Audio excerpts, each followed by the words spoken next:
country is moving into an election. Even this conversation about Vision 2060 is irrelevant if you ask me 1 year to elections. It's a diversionary tactic. Face the country and say we have an election next year. We do not want to return 20 years ago to conflict. Are there signs that there will be conflict? Yes, there are signs that there will be conflict. Because if you are saying utajaza, na sisi tunaona ni kama mpati, then mahali mnajazia, shida itaanzia hapo.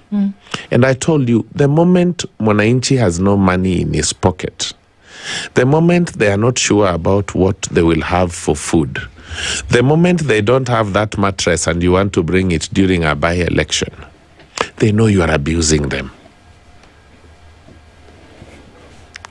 Do you know even a madman in the market center? If you hit him with a vehicle, then you realize he has a cousin who is a lawyer. Yes. Yeah.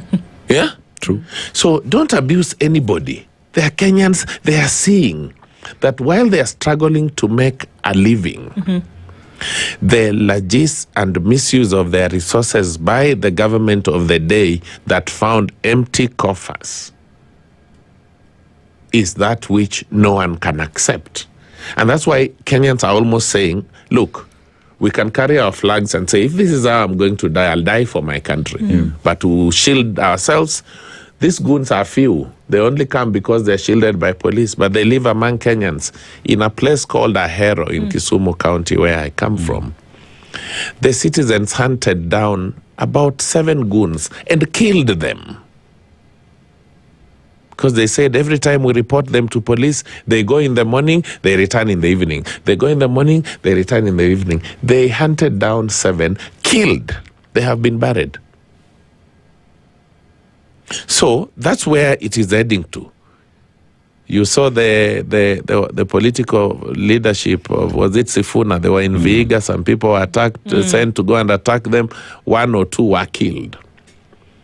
There's now going to be another Linda Mwananchi rally in Homa Bay on Sunday. There's all mobilization by the state in a manner that suggests that there will be an attack.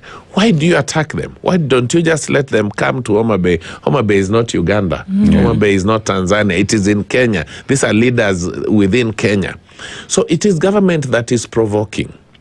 It is government that is not going back to their files to see that it took a very small incident in 2007, where even Kivuitu said that someone was cooking the results. He didn't know. Even he said he did not know where the results were coming from.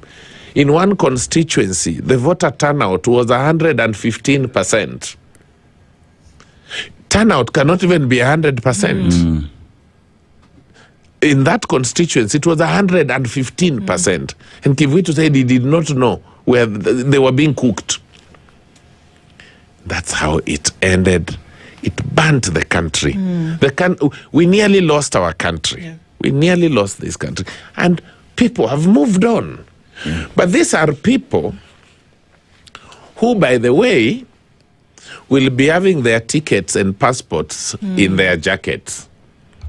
Half the time, if you check, during the time of voting, their families have been moved. They are not here. They are on holiday. They don't even vote. So that if there is trouble, they sneak.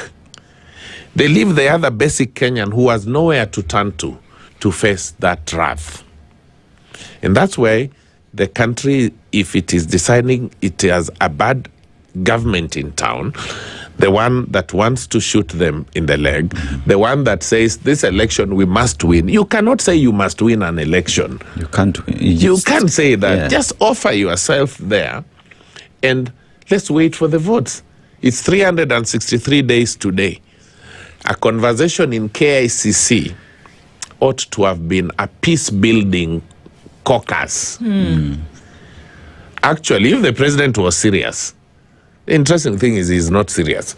If he was serious, a conversation across the 47 counties today should be hosted by county commissioners and county governors and bring people together, business community, faith-led people. and speak about securing our units and country and fabric, the way he read of our national anthem, beyond